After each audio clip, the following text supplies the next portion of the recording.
All right. Hi. Today I wanted to talk about kind of a weird homeschool topic, and that is loneliness as a homeschooler. Like moms who feel lonely or kids who feel lonely, like you've embarked on this journey, you've become a homeschooler, or maybe you've been a homeschooler for a long time, and it fits your philosophy, it's what you want to do, but this piece might not be working. And I recently read a really interesting thread on a Facebook group where all these moms were talking about feeling lonely. And I realized that if you aren't in that place right now, or maybe never were, that it's kind of one of those issues that people don't really think about as being kind of an important topic, because our relationships with people, connecting with people, is so foundational to who we are, right? And so anyway, I just wanted to talk about that today as a part of this series, and share some ideas on how to kind of combat that, like some action steps we can take to make friends, things like that. So anyway, if you've never struggled with loneliness, I'm very happy for you. But what I have found is that oftentimes, if parents have really good social skills, that it might be kind of one of those things where they don't even really know how to teach it to their kids. Their kids could be lonely, don't have any friends, but the mom doesn't have that problem at all. So it's kind of one of these things. We're often not that good at teaching things that we are good at. Um, so anyway, when we talk about making friends, it's especially in the homeschool world, especially if you're new in the homeschool world and maybe you don't have a lot of connections there yet. What I like to kind of reflect on is how much of our culture actually centers its socializing around schools, right? If you have a child in school and they might have class parties, they might get invited to birthday parties, they might see people at sports games or even be on the same team as somebody in their class. Moms can join the parent teacher association. Um, they might ride the bus with other kids. The list goes on and on. There's all kinds of opportunities to get to know other kids at school. Now, I'm not saying these are all quality opportunities, or that there aren't some negatives that come with all this time that they're spending with people, but the time factor can't be denied. They're in classes with other students for hours a day for like 9 months of the school year. So when people start to homeschool, though, I feel like this is an area that often catches people by surprise. And the reason it catches people by surprise is they're not planning their socializing the way they are planning their curriculum, right? Like when people start homeschooling, they they get this beautiful homeschool plan, they get out a calendar, they map out their week, and their day might look something like get up in the morning, have breakfast, get dressed, do a few chores, then get started on the schoolwork. And after a few hours, maybe not even that long, their kids are done with schoolwork and they've got the rest of the day, right?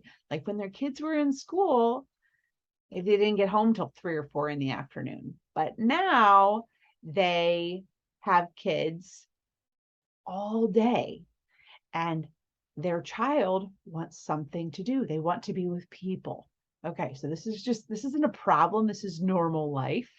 But um, what I've observed is how this kind of can affect people mentally a little bit, right? Because like a week of that, and it's like, okay, we need to be around people. I need some adult conversation. They need to see some kids.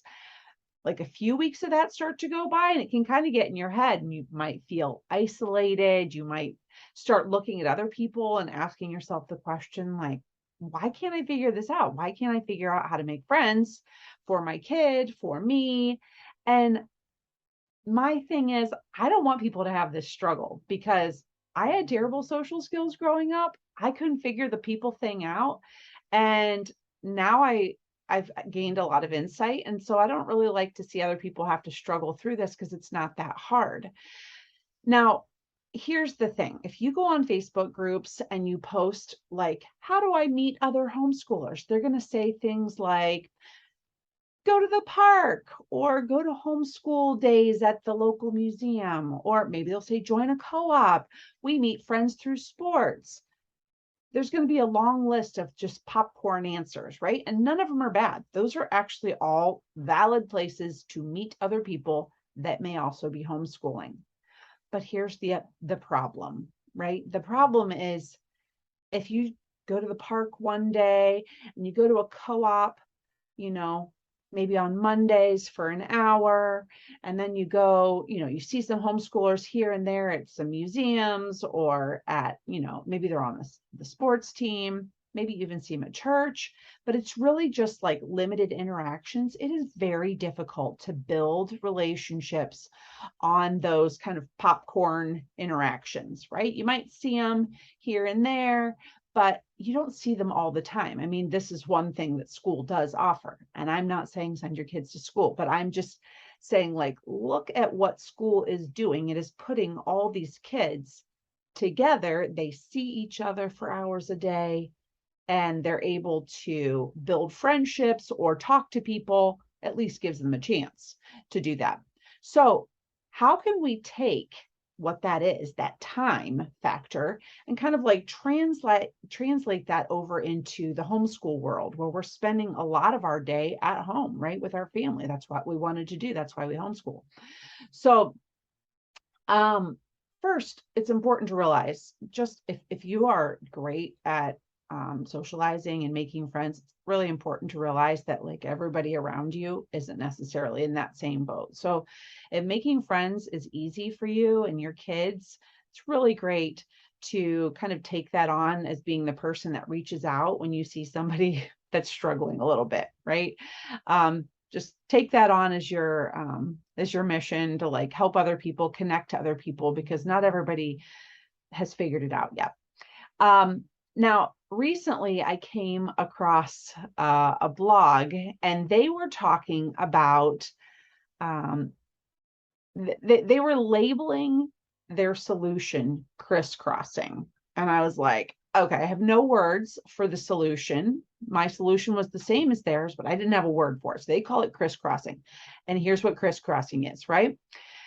Crisscrossing is when you structure your life so that you are connecting with the same people multiple times in a week, right? This requires actually some planning. We're great at planning our curriculum. Maybe we're great at planning, mapping out our week. Maybe we even like go to a co-op or whatever. But really, the whole idea of building friendships requires more touch points. That's what I'm going to call it. Like, you see this person at co-op, that's a touch point. Maybe that same person is also on your son's soccer team. That's a touch point because I see him another time during the week. And then if you see that other person, that person again, maybe at church or something like that, that's another touch point, right? When we have multiple touch points with the same people, right, our lives are crisscrossing. So if your family or your child or you personally are struggling to make connections, make friendships, then it's time to get a little bit intentional about adding more touch points. Now, here's how I saw this play out in our homeschool group, because I saw this pattern happening over and over and over again. I was a director of a homeschool group for 6 years, and I saw that sometimes new families would come into our group and they would like have instant friends. I was like, oh, wait, they're doing birthday parties together. They're doing life together. They were like they had been lifelong friends with these people that they just had met recently. And I thought, okay, well, that's awesome, right? Very interesting, awesome. And then there would be other families that came in, and, maybe the mom would like kind of sit off by themselves. They didn't really talk to people. Their kids kind of, maybe they only came for one class. But like they never plugged in. co-op would be 15 weeks in out of 30 weeks and they didn't have any friends. My mom didn't really have any friends, but this was like a pattern. Like there would be people that joined every year in both camps, the like friend people and the no friend people. And it was like, why is this happening? Well, what I started to realize for our homeschool group is we had some people that would join and they would say, we want to join for social reasons, right? And so they would join to take the fun classes. And that might be like one class in the afternoon, maybe two. Well, the rest of the kids had come for the whole program, and maybe they were there for 4 or 5 classes a day. They were sitting in a class with the same kids for 4 or 5 hours, right? Like they were there sitting next to these same kids. They were eating lunch together, right? They were building relationships. They were like helping each other solve their homework problems, working on projects together. They were doing things, and in the meantime, they were becoming friends. But when people came just for the one activity that was their favorite and fit their specific need, they seem to struggle to connect. So what I think I'm seeing is compartmentalized thinking. Some people go into their education experience. Maybe you've seen this before. Even my kids in school, I've seen this. Some kids, they come to school and they don't actually make very many friends because all of their activities are away from school. Maybe they're part of a club baseball team. It's the best one in the area and they travel and it's really awesome, right? But nobody else in the school is on the club team, right? So they're at school all day, changing classes, and then they go off and they're with these kids on this club baseball team. Well, they're not in the same group either. And then maybe they go to church with some totally different people. And so I've seen kids who really struggled in school the exact same way I'm talking about homeschoolers, because their touch points with people, their connecting points aren't happening, right? They have these compartmentalized things. Sports are here, school is here, music lessons are here, church is here. And maybe their life is so packed. I've seen this, you probably have too. Life is so packed that when somebody says, like, hey, do you want to come to my birthday party? Or hey, we're going to the movies this weekend, they actually don't have any room in their schedule, right? So you've got the overscheduled people, you've got the compartmentalized people, right? But if we're working on friendships and relationships, I mean, I'm not saying there's anything wrong with those other two options, but if we're specifically working on friendships and relationships, we have to be deliberate about creating more touch points with people. So how do we do that? How do we create these touch points with people? Well, first of all, you have to know like what you're looking for, right? If you find a group of people that have the same values as you. Maybe you find a co-op. We'll just start with that example. You find a co-op of people that have the same values as you. And maybe you don't love every class they're offering, but you decide, hey, I'm going to come. My kid's going to take the classes just so that they can meet friends, right? Maybe they find a kid or two that they really enjoy. And so you start talking to that mom and you find out like, oh, this daughter, this girl here, she takes dance lessons and my daughter really likes her daughter. So, or maybe the son plays soccer on this other team, right? And so you then start signing your kids up, not for everything, because that's crazy. But if it's an activity your child would enjoy, sign them up on a team with somebody from that co-op that they like. Or sign them up for activities where they're going to be in the same space together. Okay, like this can sound complicated, and it can get complicated if you have a lot of kids, but we're just talking about creating more touch points with people during the week. Now, creating more touch points isn't going to fix everything, right? Because we've all met people who we're around them and maybe we're around them a lot. And we're like, yeah, they're just like, they don't know how to talk to people. Maybe they just kind of go off by themselves. They don't want to talk to people, right? Like that's totally a separate thing. Having poor social skills is something that a lot of people struggle with. And struggling with social skills it's not even actually a problem, because when somebody wants to learn social skills, you can learn social skills like math. That's what I always say. I learned social skills like math because I had none. And actually, if you have a child that struggles with social skills, I have a free ebook. You can download it. It's in the resources that go with this video. Um, it's called Making Friends Can Be Easy. And there's just really simple things you can practice with your kids to make it more comfortable talking to people they don't know, questions they can learn, really easy prompts to like actually practice having conversation.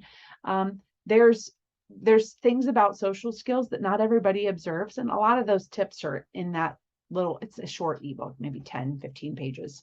Anyway, so I'm not saying touch points fixes everything, but if you're really struggling to make friends, it's an easy area to really look at your schedule and say, okay, what can I do for my child, for myself, so that I'm connecting more often with people that I want my kids to be friends with, right? This is just really practical, kind of almost like a math thing.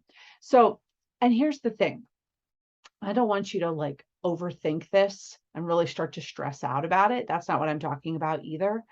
You as a parent know your kid the best, right? Like if too many touch points in the week is like stressful because they're kind of introverted or whatever, I'm not saying like stress everybody out. You as a parent know your child the best. You're the expert, right? And I always want to defer to that because every kid is different, and as parents, we're all different too. But this is just an idea that has worked for me. It has worked for my kids. It's certainly changed our lives to really kind of become intentional about creating those connections with other people whenever we saw that as a struggle point. And I want to encourage you, like, I mean, this school year, if that's an area that you want to improve on for your family, definitely give it a shot. Find people that you enjoy spending time with, and then, see what happens. Have conversations and like make an up, take the opportunity to really plug in with them multiple times a week and see where those relationships go. All right. I hope you have a great week.